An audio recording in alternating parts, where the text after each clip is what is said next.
comencé mi primer año de universidad el año pasado, lleno de emoción y un toque de nerviosismo, ansioso por abrazar la independencia que venía a convivir en el campus. Mi residencia asignada era uno de los edificios más antiguos del terreno universitario, un lugar con historia tallada en sus mismísimas paredes. Los techos eran altos, los suelos de madera crujían bajo los pies y el aroma de libros antiguos y piedra vieja impregnaba el aire. Alguna vez había sido una escuela para monjas, y aunque la institución había pasado hace mucho a ser un dormitorio estudiantil, los vestigios de su pasado permanecían. Las leyendas susurraban por los pasillos como una corriente que se colaba por las rendijas, transmitidas por generaciones de estudiantes que habían vivido allí antes que yo. La historia más infame era la de la monja azul, un espíritu apesadumbrado que se decía vagaba por los corredores de noche, eternamente atada al lugar de su muerte. Junto a ella, había relatos del sacerdote rojo, una presencia mucho más siniestra, y algunos incluso afirmaban haber visto la sombra fugaz de una niña pequeña. Al principio, estas historias de fantasmas parecían nada más que una tradición, una forma en que los estudiantes mayores asustaban a los recién llegados, pero el peso de sus palabras permaneció en mi mente más tiempo del que estaba dispuesto a admitir. La atmósfera de la residencia solo aumentaba la inquietud. Largos pasillos tenuemente iluminados se extendían sin fin, el silencio nocturno era casi opresivo y las viejas puertas de madera gemían como si susurraran sus propios secretos. Aunque descarté las historias como mera superstición, las primeras semanas en la residencia plantaron una semilla de duda. Comenzaron a ocurrir cosas extrañas de manera sutil, pequeños objetos en mi habitación no estaban donde los había dejado, susurros en la madrugada hacían que un escalofrío recorriera mi espalda y a menudo sentía la inexplicable sensación de ser observado. Era fácil atribuir estas cosas a trucos de mi imaginación, alimentados por el cansancio y las sesiones de estudio nocturnas. Pero conforme pasaban los días, las perturbaciones se hacían más difíciles de ignorar. Las luces parpadeaban en momentos extraños, mi cama estaba helada a pesar de la calefacción y, a veces, las tablas del suelo fuera de mi puerta crujían bajo el peso de pasos invisibles. El edificio, viejo como era, tenía sus peculiaridades, pero en el fondo sabía que algo mucho más allá de una explicación racional acechaba entre sus muros.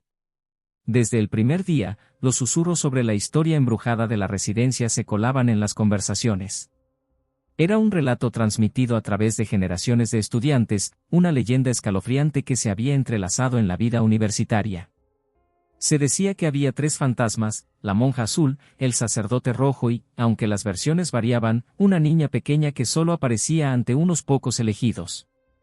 El espíritu más conocido era la monja azul, una figura trágica vinculada a un amor prohibido. Según la historia, se había enamorado de un sacerdote. Si su relación fue de pasión mutua o algo mucho más oscuro nunca estuvo claro, pero la culpa y la vergüenza la consumieron hasta que tomó la fatal decisión de saltar desde la torre. La tragedia no era solo un rumor, estaba documentada en los archivos universitarios, una muerte real registrada como suicidio en el campus hace décadas. Según continuaba la leyenda, la presencia de la monja aún persistía. Si un estudiante dejaba la silla de su escritorio en posición vertical por la noche, ella los visitaría en sueños. Algunos juraban que ordenaba las habitaciones, hacía las camas o reorganizaba pertenencias. Otros, menos afortunados, afirmaban que se quedaba de pie en un rincón, observándolos en silencio, su presencia un peso helado que se hundía en la habitación. En ese momento, lo descarté como tonterías. Las historias de fantasmas eran divertidas en el contexto adecuado, pero no tenía paciencia para supersticiones.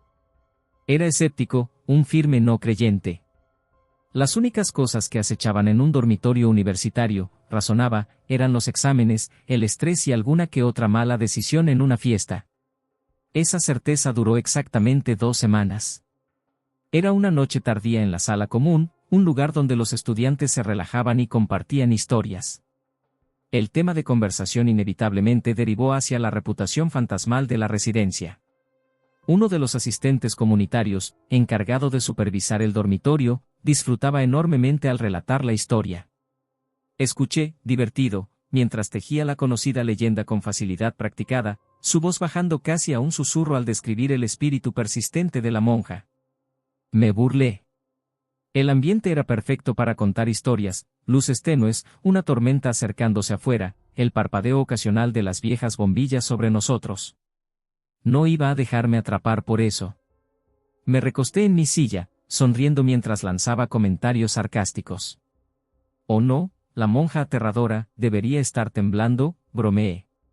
«Vamos, monja azul, haz lo peor que puedas. Te desafío».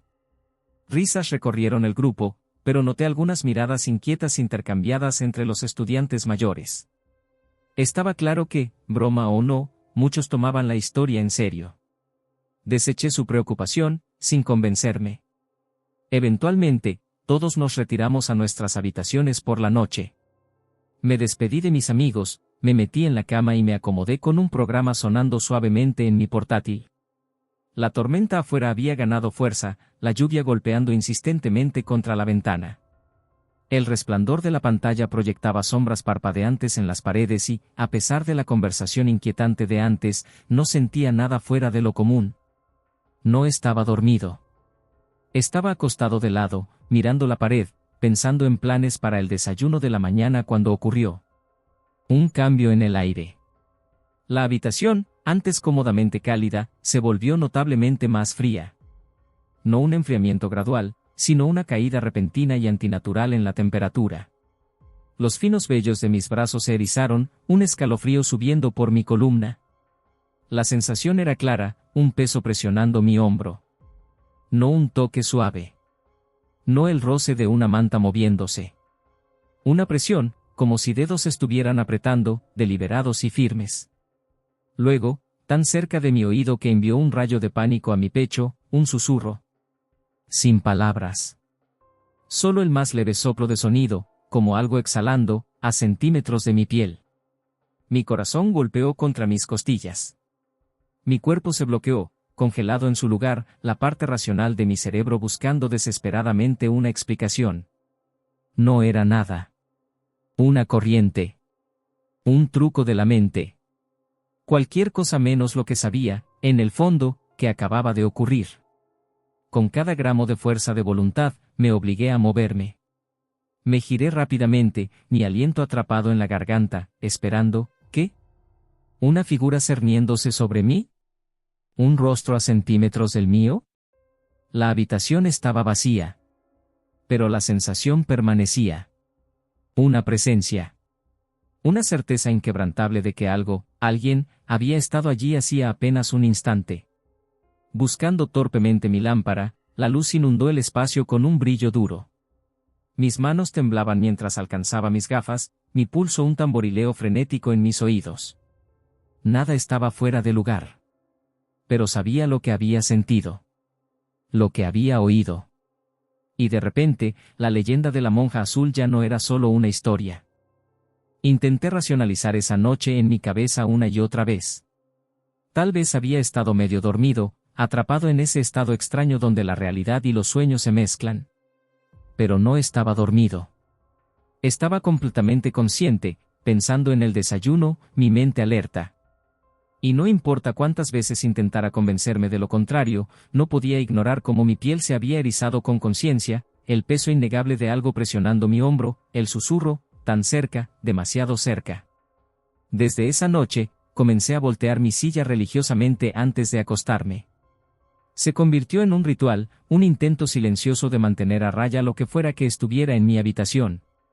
Dejé de burlarme de la leyenda de la monja azul. Ya no me reía cuando mis amigos contaban sus propias historias inquietantes. Empecé a dormir con las luces encendidas.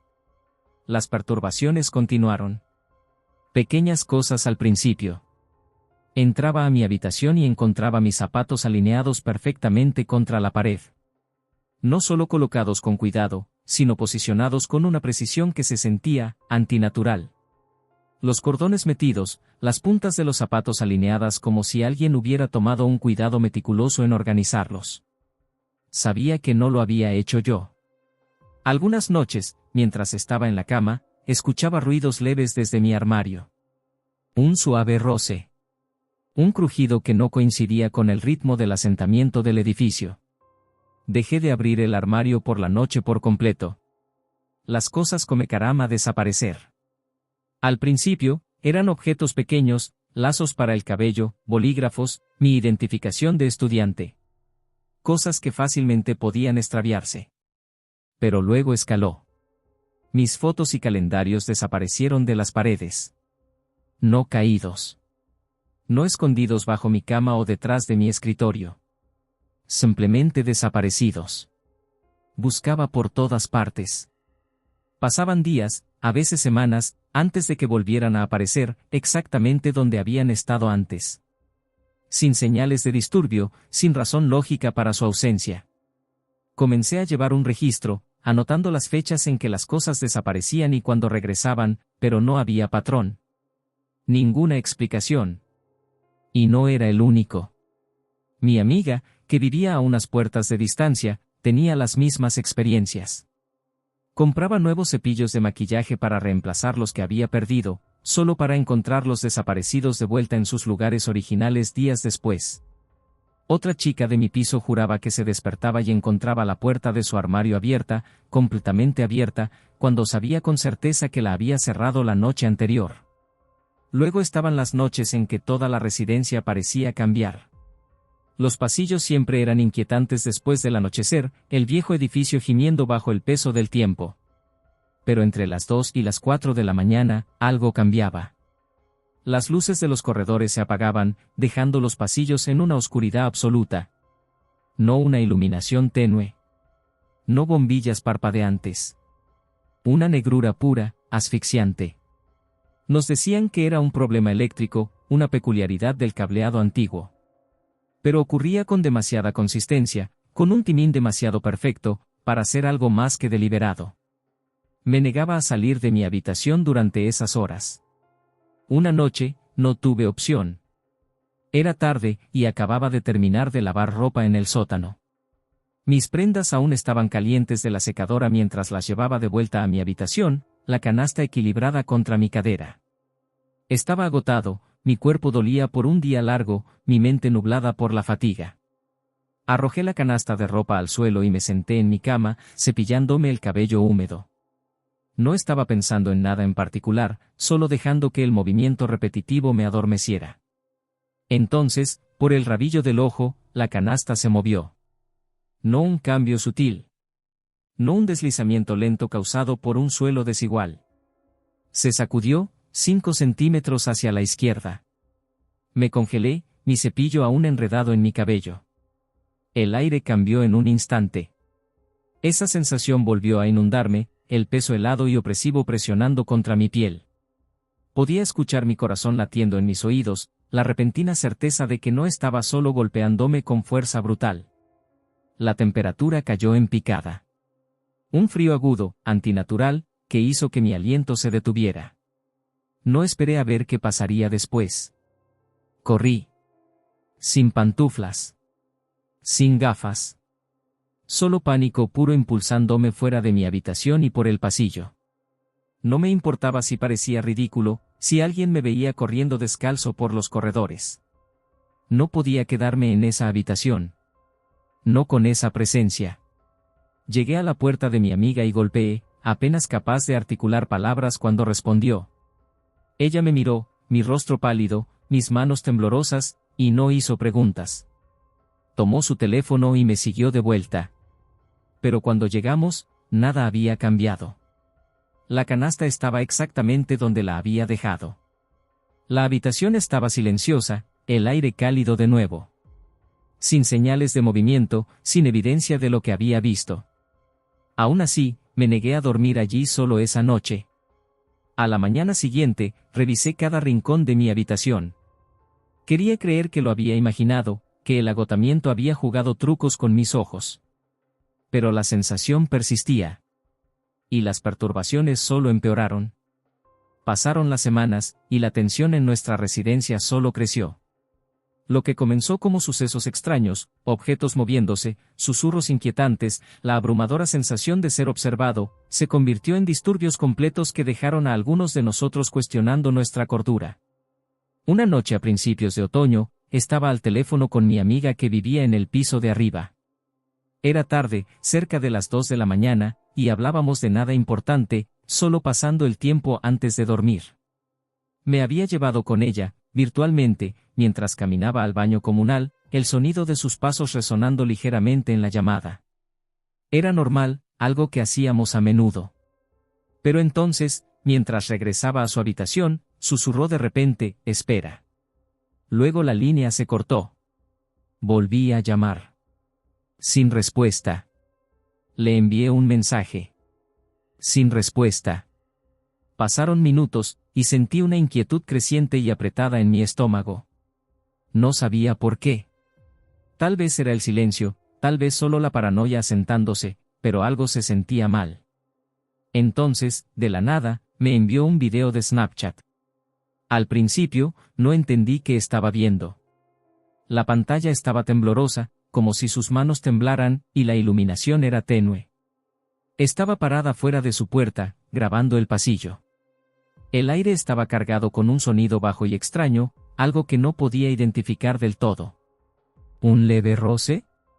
¿Un susurro? ¿Un ruido de arrastre? Me esforcé por entenderlo, mi corazón latiendo con fuerza. Luego giró la cámara hacia la perilla de su puerta. Se giró, sola. La puerta crujió al abrirse, revelando el interior de su habitación, y mi aliento se atrapó en mi garganta. Su espacio, normalmente ordenado y organizado, era un desastre. Su ropa había sido arrancada de su cómoda, los zapatos esparcidos por el suelo, libros y papeles desperdigados por su escritorio. Y entonces, en los últimos segundos del video, lo vi. Una sola hoja de papel se elevó en el aire y flotó de manera antinatural, como si fuera movida por dedos invisibles. El video se cortó. Me quedé allí, mirando mi pantalla, mi mente negándose a procesar lo que acababa de presenciar. Mi primer instinto fue correr escaleras arriba, pero mi cuerpo se sentía congelado. Ella me llamó minutos después, su voz temblorosa. Juró una y otra vez que había cerrado su puerta con llave, que todo había estado perfectamente normal cuando salió. Intenté racionalizarlo, decir que debía haber sido el viento, pero entonces recordé, su ventana estaba cerrada. Y aunque hubiera estado abierta, el papel se había movido en la dirección opuesta a donde lo habría empujado una brisa. Otros dudaron de ella, dijeron que había hecho el desastre ella misma, pero la conocía demasiado bien. Era meticulosa, siempre mantenía su espacio limpio. E incluso si de alguna manera hubiera destrozado su propia habitación, no habría podido fingir ese movimiento del papel. No así. El ambiente en la residencia cambió después de eso. La gente susurraba sobre cosas que pasaban en sus propias habitaciones. Objetos desapareciendo y reapareciendo. Teléfonos fallando en momentos extraños. Espejos rompiéndose sin razón. Era como si algo invisible se hubiera despertado por completo, y nos estaba haciendo saber a todos que estaba allí. Entonces llegó la noche de los gritos. Estaba medio dormido, entrando y saliendo de la conciencia, cuando un sonido me despertó de golpe. Un grito, espeluznante, crudo, lleno de puro terror sin filtro, rasgó el silencio del pasillo. No era un grito de borracho. No era alguien jugando una broma. Era el tipo de grito que se metía en tus huesos, el tipo que hacía que cada vello de tu cuerpo se erizara. Por una fracción de segundo, no pude moverme. Solo yací allí, el pulso retumbando en mis oídos, mi cuerpo paralizado por un miedo instintivo. Entonces, de repente, silencio. Esperé, escuchando, pero los gritos no regresaron. No había sonidos de pasos corriendo, ni voces de pánico. Solo, nada. A la mañana siguiente, descubrí quién había sido. Mi vecino. Un chico que apenas conocía. Mayormente se mantenía reservado, el tipo de persona que veías de pasada pero con quien nunca hablabas realmente. Siempre había parecido indiferente a la atmósfera inquietante de la residencia, encogiéndose de hombros ante las historias, poniendo los ojos en blanco cada vez que alguien mencionaba los susurros, los pasos, las luces parpadeantes. Pero algo había cambiado esa noche. Para cuando la noticia ya estaba empacando. En pocos días, se marchó sin decir una palabra a la mayoría, rompiendo su contrato sin dudarlo. Sus amigos lo molestaron sin piedad, llamándolo paranoico, cobarde. Pero él no discutió. No se defendió. Solo se fue. Durante semanas, nadie supo por qué. Entonces, una tarde, me lo encontré fuera del campus. Lucía diferente, más retraído, como si no hubiera dormido mucho. Había algo en sus ojos, algo cauteloso, como si aún esperara despertarse y encontrarse de nuevo en esa habitación. Le pregunté por qué se había ido. Dudó al principio, moviéndose incómodamente como si no quisiera hablar de ello. Pero finalmente, me dijo la verdad. Esa noche, se había despertado de repente, sin saber por qué. Su habitación estaba oscura, sus mantas enredadas a su alrededor. Su mente estaba aturdida, medio perdida entre el sueño y la vigilia. Pero algo se sentía mal. Algo estaba allí.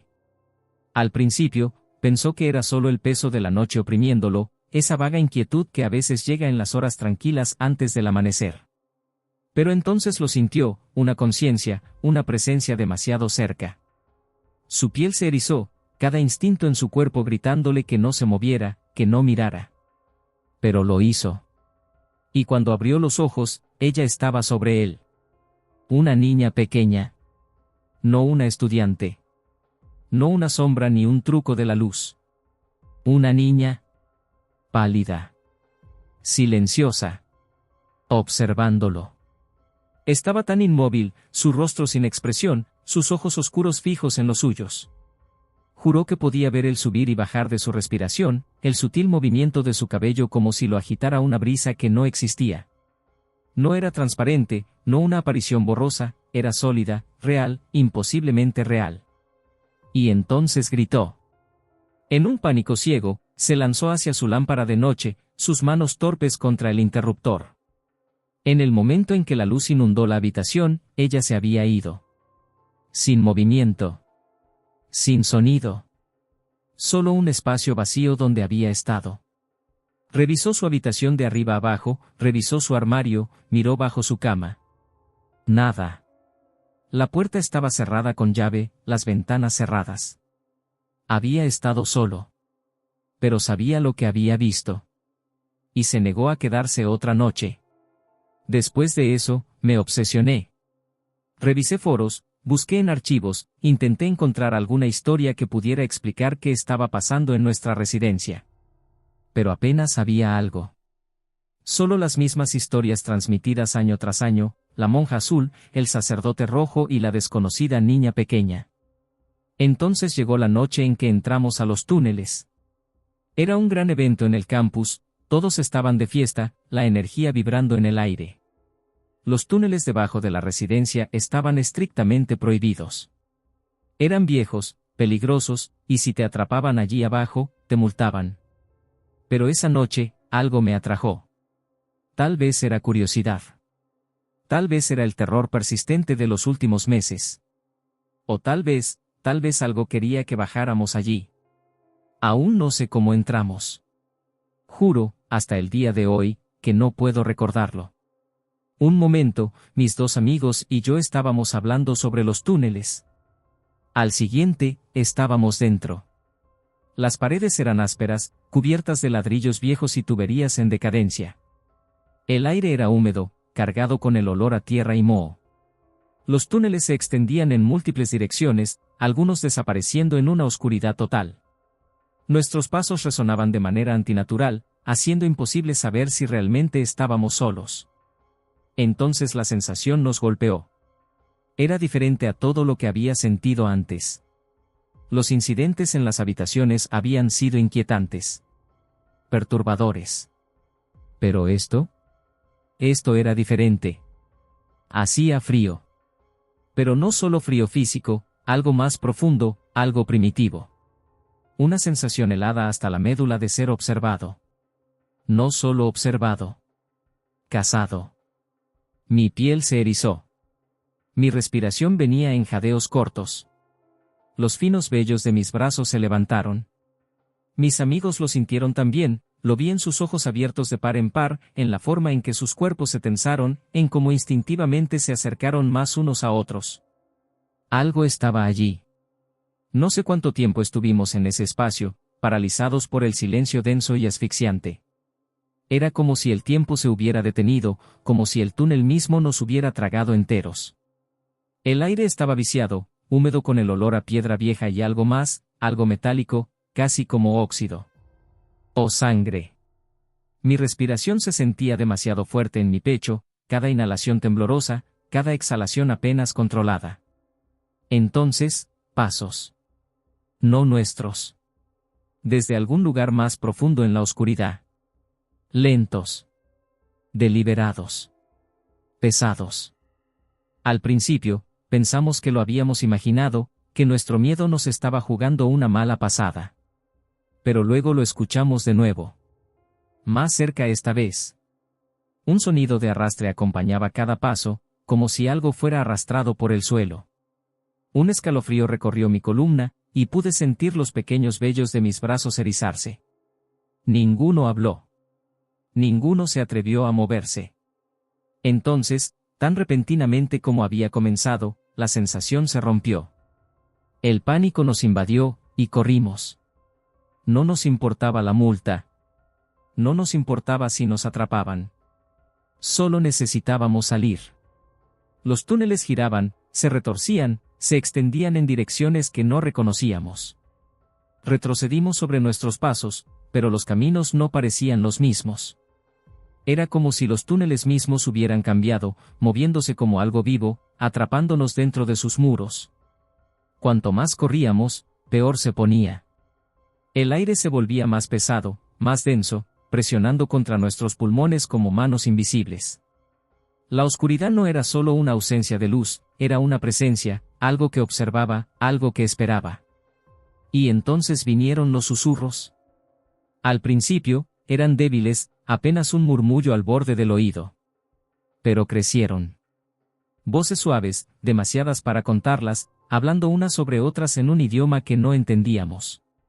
Se tejían a través de los túneles, rebotando en las paredes, filtrándose en nuestros huesos. No estábamos solos. En un momento de pura desesperación, sacamos nuestros teléfonos y llamamos a seguridad. No les dijimos qué había pasado realmente. Solo les suplicamos que nos sacaran. Cuando llegaron, no hicieron preguntas. No nos sermonearon. Solo nos sacaron, rápidamente. Más tarde, descubrimos por qué. La gente susurraba sobre el sacerdote rojo. Que vivía en los túneles. Que él era el verdadero peligro. ¿Y la monja azul? Ella era lo único que lo mantenía de escapar.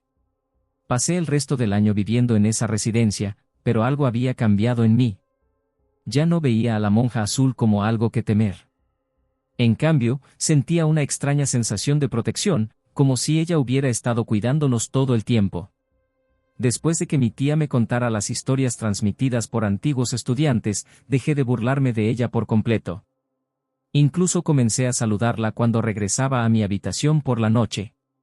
Suena ridículo, pero se sentía correcto. Si escuchaba ruidos desde mi armario, solo decía, «Buenas noches, hermana», y seguía con mi noche. Y ella nunca dejó de hacer notar su presencia. Mi pequeño refrigerador se abría y cerraba solo, a veces en plena madrugada. Escuchaba el leve sonido de tela rozando cuando nada se movía. Ocasionalmente, regresaba a mi habitación y encontraba mi cama hecha, aunque sabía que la había dejado desordenada. Mis amigos tenían sus propios encuentros también, libros cayendo de estantes, puertas cerradas con llave abriéndose solas, espejos rompiéndose sin motivo. Algunos se inquietaban por ello, otros, como yo, simplemente lo aceptaban. Pero todos estábamos de acuerdo en una cosa, fuera lo que fuera la monja, no era ella de quien debíamos tener miedo. El verdadero temor estaba debajo de nosotros. Incluso meses después de nuestra noche en los túneles, aún tenía pesadillas al respecto. Me despertaba empapado en sudor, convencido de que podía escuchar esos pasos lentos y deliberados resonando en la oscuridad.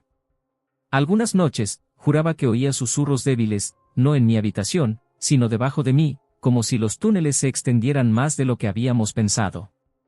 Nunca volví a bajar allí. Ninguno de nosotros lo hizo. El resto del año pasó con más eventos inexplicables, pero en algún momento, dejamos de cuestionarlos. Se convirtió en parte de la vida en la residencia, algo que o aprendías a aceptar o dejabas que te consumiera de miedo. Cuando terminó el año escolar y empacamos para irnos, me encontré detenido en mi habitación vacía, reacio a cerrar la puerta por última vez. Sentía que le debía algo. Así que antes de irme, susurré, «Gracias». La puerta del refrigerador crujió al abrirse en respuesta. Sonreí.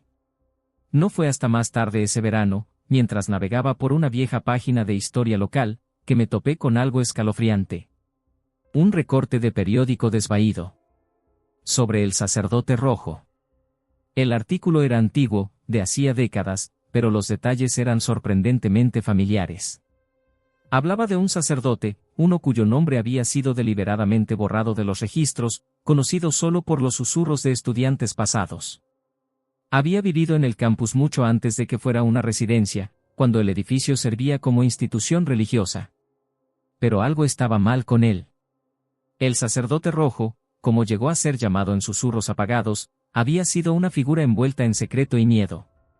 No era como los otros clérigos que alguna vez habían caminado por estos pasillos. Había algo más oscuro en él, algo que dejó una mancha en la historia del edificio. Algunos decían que era profundamente devoto, pero no a Dios, al menos, no al que las monjas adoraban. Había relatos, enterrados en susurros, de rituales extraños realizados en plena noche. La gente hablaba de velas ardiendo mucho después del toque de queda, de incantaciones en latín resonando por los corredores cuando nadie debería estar despierto. De visitantes, personas que llegaban pero nunca se iban. La escuela, desesperada por mantener su reputación, enterró las historias bajo capas de silencio, negando que algo hubiera estado mal. Pero las paredes nunca olvidan, y tampoco los fantasmas de quienes sufrieron. Y entonces, un día, desapareció. Sin cuerpo, sin registro. Solo, se esfumó. Su ausencia nunca fue explicada. No se hizo ningún anuncio formal. Los sacerdotes y monjas que quedaron simplemente fingieron que nunca había existido, como si borrar su nombre pudiera borrar sus pecados. Pero los estudiantes sabían más. Susurraban teorías, algunas más extravagantes que otras, pero un rumor persistía por encima de todos los demás: los túneles. Un laberinto de pasajes de piedra corría bajo el edificio, restos de un tiempo más antiguo cuando los caminos subterráneos conectaban diferentes partes de la escuela. La mayoría habían sido sellados, pero algunos afirmaban que el sacerdote rojo los había usado, desapareciendo en la oscuridad de abajo, para nunca ser visto de nuevo. O, tal vez, nunca ser visto de la misma manera de nuevo. Las líneas finales del artículo que encontré me enviaron un escalofrío por la columna. Dicen que los túneles están malditos. Que quienes entran no siempre regresan. Que algo antiguo y malévolo aún persiste en la oscuridad asfixiante, su presencia como una sombra que nunca se desvanece. El aire se vuelve pesado, denso con susurros y temor, como si la mismísima tierra bajo tus pies estuviera viva, esperando. Pero si tienes suerte, nunca lo encontrarás. Porque la monja, con su mirada fría e inflexible y sus oraciones silenciosas, lo mantiene a raya. Ella se alza como una barrera entre tú y los horrores indescriptibles que habitan abajo, su rosario apretado con fuerza, su voz un suave murmullo de incantaciones. Sin embargo, incluso ella sabe, la oscuridad es paciente. Espera, observa, siempre hambrienta. La pregunta no es si vendrá, sino cuándo. Por primera vez, consideré realmente qué había estado pasando conmigo. Los puntos fríos, los susurros, la sensación de ojos invisibles observando desde las esquinas de mi habitación. Me habían aterrorizado, sí, pero nunca me habían dañado. Si acaso, habían sido advertencias. Signos sutiles de algo invisible, algo contenido. Había pasado meses temiendo a la monja azul, creyendo que era ella quien nos acechaba. Pero, ¿y si nunca fue el peligro? ¿Y si nos había estado protegiendo todo el tiempo? No era creyente antes. Me reía de las historias, me burlaba de las supersticiones. La idea de espíritus acechando en las sombras me parecía absurda. Pero después de todo, después de las noches inquietantes en las que sentía una presencia parada junto a mi cama, su aliento frío rozando mi piel como una advertencia, después de las veces que despertaba y encontraba mi puerta sin cerrar cuando sabía con certeza que la había asegurado, después de ese viaje escalofriante a los túneles donde algo invisible había presionado contra mi pecho, un peso tan opresivo como una nube de tormenta, dificultando mi respiración, puedo decir con certeza, los fantasmas son reales. No son meras invenciones de la imaginación ni leyendas susurradas. ¿Y esa residencia? No está simplemente embrujada. Está viva con una energía malévola, sus mismísimas paredes parecen respirar con una tristeza antigua, pulsando al ritmo de la oscuridad que se aferra a cada rincón. La casa es un recipiente para algo mucho más antiguo y oscuro de lo que jamás podría haber imaginado. Lo que pensé que eran mitos ahora son mis terrores nocturnos. Los ecos del pasado están lejos de estar silenciados, están observando, esperando, y ya no me estoy riendo. Está viva y eso es un hecho. Así que toma lo que quieras de mi historia. Créalo o no.